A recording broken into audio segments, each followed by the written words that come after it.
Bonjour. Bonjour, bienvenue pour ce deuxième épisode des Conversations pour l'Ascension Bonjour, avec Cécile. Bonjour Cécile. Bonjour Cécile.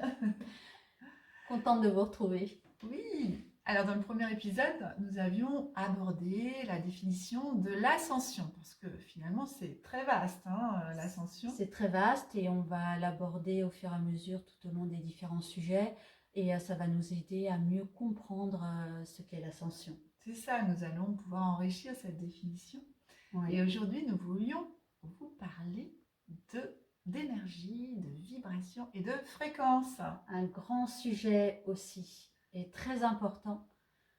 Indispensable pour comprendre l'ascension, puisque c'est une histoire de fréquence. Oui, de changement de fréquence. C'est ça. Oui. Puisque finalement, ascensionner, ça donne cette idée d'ascenseur, mais c'est pas un endroit où on se rend. Non, pas du tout. C'est plutôt quelque chose qu'on fait descendre en nous. C'est un état d'être. Un état d'être. C'est vraiment un changement de fréquence. Un changement de fréquence. Et finalement, cet état d'être, il est déjà là. Oui, il est déjà là. Il est voilé par plein de couches différentes d'autres fréquences. D'illusions. Oui, d'illusions. Des fréquences, quoi, des croyances, voilà. d'émotions.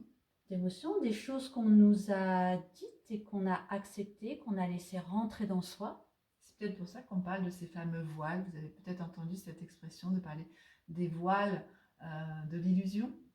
Ouais, c'est ça, ça nous voile notre état souverain, notre état divin que nous sommes. Oui, le voile nous change notre regard. C'est ça, exactement. Et en changeant nos fréquences, en les élevant, eh bien, on retrouve qui l'on est réellement. C'est ça, qui nous sommes. Ça pourrait paraître facile comme ça de dire il y a juste à changer de fréquence. Ça pourrait paraître facile, mais ça peut l'être et parfois peut-être un peu moins. Mais c'est quelque chose que l'on retrouvera à un moment ou à un autre de toute façon, que ce soit dans cette incarnation ou pas, parce que c'est réellement qui l'on est, ce que nous sommes. Ouais. Moi, j'aime bien l'idée de raisonner en termes de fréquence parce que je trouve que c'est accessible. Oui. Ça paraît accessible. Oui. Il faut trouver la clé du changement de fréquence. C'est un peu comme le poste de radio. Il faut trouver le bon bouton pour changer les fréquences, monter les fréquences, la bonne onde. C'est vrai que vu comme ça, ça semble possible tout de suite. Alors que si on dit ascension, ça peut paraître tellement loin, tellement compliqué. Oui, parce qu'on imagine l'être qu'on nous sommes et l'être parfait, entre guillemets, vers lequel nous voulons nous diriger. Et ça paraît quand même un truc quoi. Loin, assez loin. Alors qu'en termes de fréquence, moi, ça résonne léger, possible. Accessible, du coup. Complètement. Et alors, nous avons trouvé une citation de Nikola Tesla. Nikola Tesla, vous voyez, vous en avez entendu parler. Eh bien, ce grand homme qui nous a beaucoup inspiré, nous disait « Si vous voulez comprendre l'univers, pensez en termes d'énergie, de fréquence et de vibration. » Oui.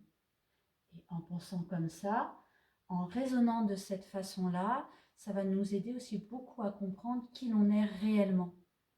C'est ça. On n'est pas que ce corps, que cette matière. Ça, c'est vraiment une enveloppe. C'est une apparence, mais même ce corps, cette matière que l'on croit solide et dense, c'est de l'énergie. Ce sont des ondes, des vibrations, de l'énergie qui sont organisées d'une certaine façon. Oui, et nos pensées, c'est de l'énergie. Nos émotions sont de l'énergie. Complètement. Et quand on change les fréquences de ce corps, ou si on souhaite changer aussi les fréquences de nos pensées et de nos émotions, eh bien, ça a un effet après sur tout ce que ça touche. Exactement, exactement. Donc finalement, ce qui change par exemple entre une pierre, une table, une voiture, un brin d'herbe, un arbre, ce sont les fréquences. Juste la fréquence. Les fréquences et l'organisation de ces vibrations, de ces ondes, qui font que ça donne un objet ou une chose différente, ou un être différent. Oui, complètement. On sait aussi que la fréquence, par exemple pour la matière, on sait qu'elle est composée d'atomes et d'électrons, Et entre ces atomes et ces électrons, il y a de l'espace. Enfin, les électrons, c'est dans l'atome. Oui, oui c'est ça, dans ces atomes et entre les atomes. Le noyau de l'atome, c'est ça que tu voulais parler. Tout à fait. Il y a de l'espace. Il y a de l'espace. On sait aussi que Nassim Haramein, ce grand scientifique, nous a expliqué que nous sommes composés de 99,9999% d'espace et seulement de 0,0001% de matière. De matière pure. Hein. Voilà. Nous sommes du vent. Complètement, on pourrait le voir comme ça. Mais dans ce vent, il y a beaucoup d'informations, il y a beaucoup de choses. Oui. Et quand on sait que dans cet espace, c'est de l'énergie, l'énergie, c'est de l'information, eh bien, qu'est-ce que l'on met comme information dans cet espace? Que ce soit celle du corps, celle des émotions ou celle des pensées. Et selon l'information que l'on met, ça change la fréquence et donc ça peut nous aider soit à monter cette fréquence, soit à la faire descendre. C'est vrai que les émotions, ce sera un chapitre très important que nous aborderons. On se rend compte à quel point les émotions, les pensées nous conditionnent. Et à quel point. D'ailleurs, j'ai une petite liste, là, je l'ai gardée. J'ai une petite liste de ce que créent comme fréquences, des fréquences de différentes émotions, de différents états intérieurs. C'est intéressant. Par exemple, au plus bas de ma liste, alors il me semble que c'est en angstrom, que c'est mesuré en angstrom, la honte. La honte, c'est à 20. La honte, c'est à 20. La culpabilité, c'est à 30. Donc, ouais. C'est des trucs, ça nous plombe. L'apathie, c'est à 50 et le chagrin à 75. Et si on va un peu plus haut dans d'autres fréquences, j'ai la volonté, 310, donc par rapport à la honte, 310 la volonté. Ça vibre déjà plus haut. Beaucoup plus haut. L'acceptation. Acceptation, phénomène important de la guérison. Eh bien, 350 l'acceptation. L'amour, alors l'amour c'est vague, 500. La joie, 540. Et alors, tiens, ça met... Haute fréquence, la joie. La joie, 540. Voilà, c'est en haut de l'échelle. Et au-dessus, on a juste la paix. L'état de paix qui est à 600. C'est très intéressant. Et un état qu'on pourrait appeler l'illumination. Donc, cet état d'être, j'imagine, l'extase. Qu'est-ce que je peux dire sur l'illumination? Un état très élevé. Très élevé, hein, où on est la lumière. Oui, très en paix. Et bien là, conscience. On va de 700 à 1000 angstrom. Donc, c'est énorme. C'est au sommet. Et finalement, tous ces états sont des déclinaisons de deux grands états, de grands piliers. Qui est soit l'amour, soit la peur. Soit l'amour, soit la peur, exactement. Et toutes ces fréquences ont une action sur notre état à nous intérieur, sur notre état physiologique. Exactement. Ces fameuses fréquences qui montent ou qui descendent. Oui. Et avec le temps, ces fréquences, elles créent, elles agissent aussi sur la matière. Donc, c'est-à-dire, par exemple, quelqu'un, là je voyais, je reprends la peur. La peur, on est à 100. Donc, quelqu'un qui serait tout le temps à vibrer la peur maintient son être tout entier dans ces fréquences, dans ces basses fréquences, de 100, qui sont basses. Et puis, pour reprendre ces atomes et ces électrons qui tournent autour de l'atome, plus la fréquence est basse, plus l'espace est rempli de basses fréquences, plus ça ralentit la rotation des électrons autour de l'atome. Autour du noyau de l'atome. Voilà. Et plus la fréquence est élevée, comme la joie, et par exemple, eh bien, plus cet espace va être rempli d'une vibration élevée et va accélérer la rotation des électrons autour du noyau.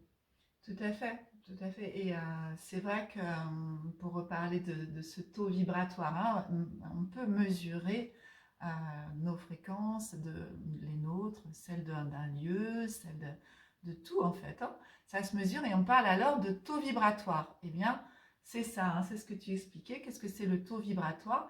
Eh bien, c'est la vibration, c'est la vitesse de rotation des électrons autour de leur noyau dans chaque atome. Et comme on l'a dit tout à l'heure, eh bien, dans un atome, il y a le noyau, il y a les électrons. Entre les deux, il y a énormément d'espace.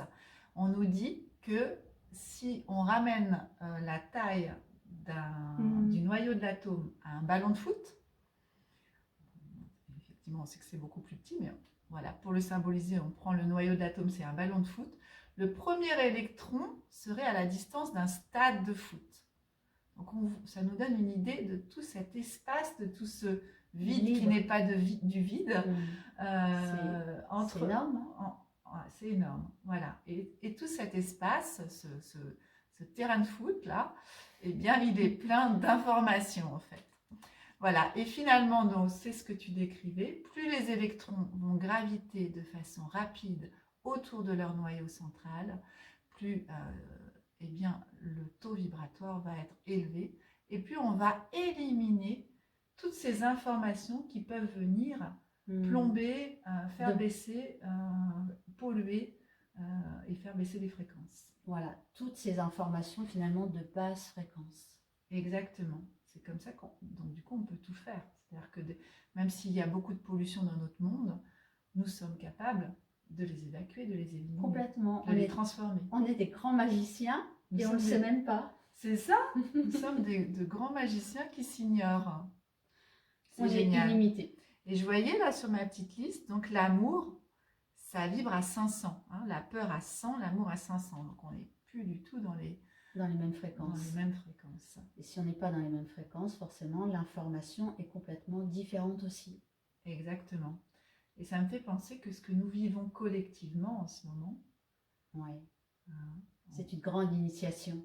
Parce qu'on a ce choix par rapport à ce qui se passe actuellement. Comment est-ce que je veux vivre ces choses-là? Est-ce que je choisis finalement l'amour et je traverse toutes ces situations de façon la plus harmonieuse? Donc l'amour, ça peut être aussi la confiance. Oui. Confiance en la vie. Toutes les déclinaisons de l'amour, tout à fait.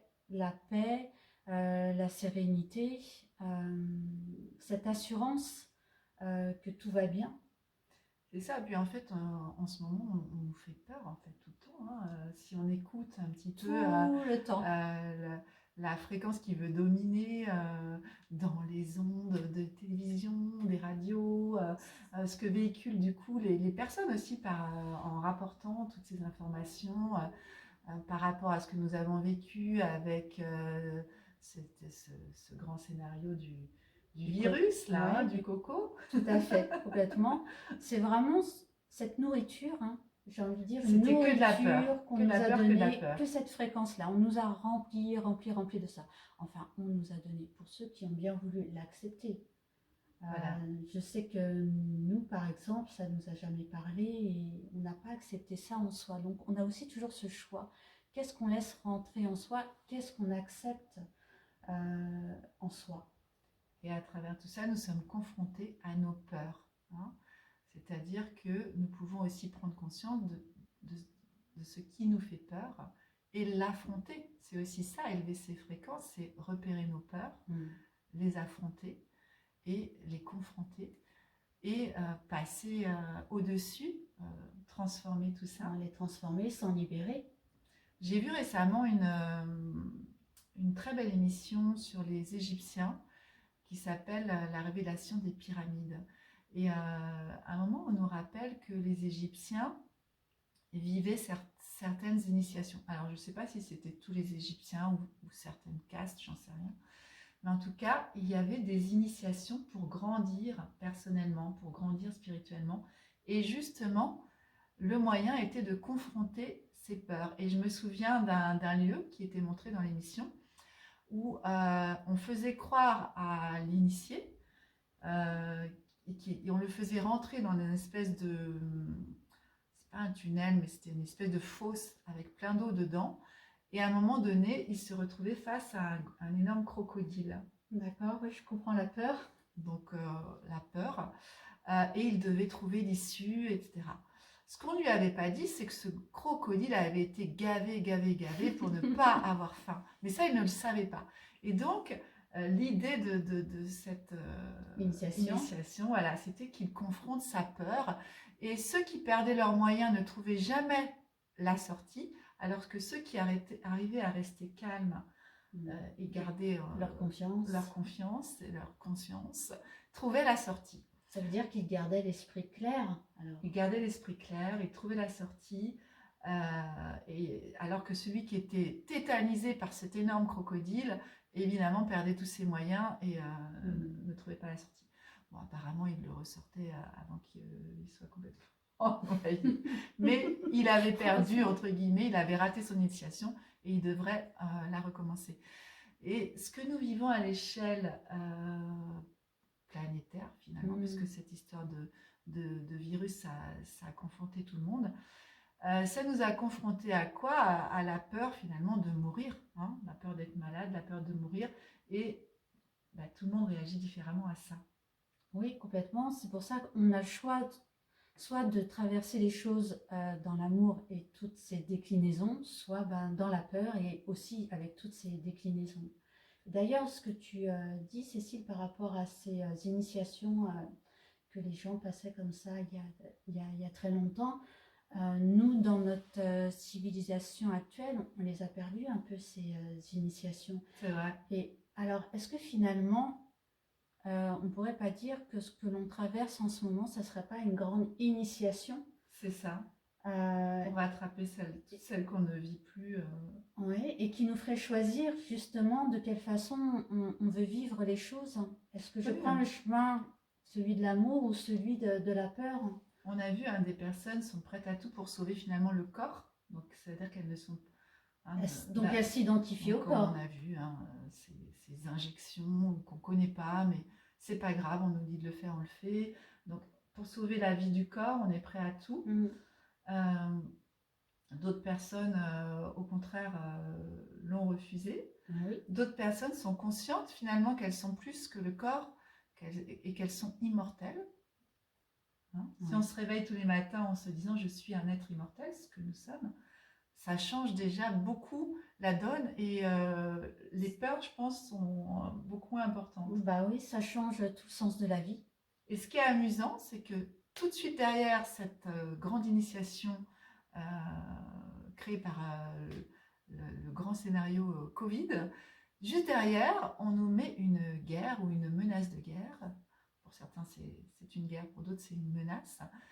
Et donc, on vient encore appuyer sur une nouvelle peur, qui est toujours la peur de mourir, mais par un autre moyen. Différemment, parce qu'au bout d'un moment, je pense que la peur du Covid devait un peu s'effilocher.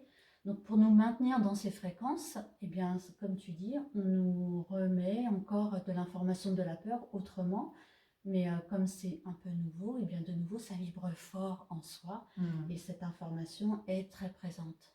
Alors, le sentier est ardu pour, au milieu de tout ça, tous ces chocs, ces traumatismes, ces peurs qui sont vibrées planétairement, de garder comme ça cette confiance en la vie, cette confiance en l'amour, et puis trouver le chemin de la conscience. Chaque cas est différent parce que tout être est différent, on est construit sur des choses différentes, avec des croyances différentes, donc c'est vraiment très différent pour chacun.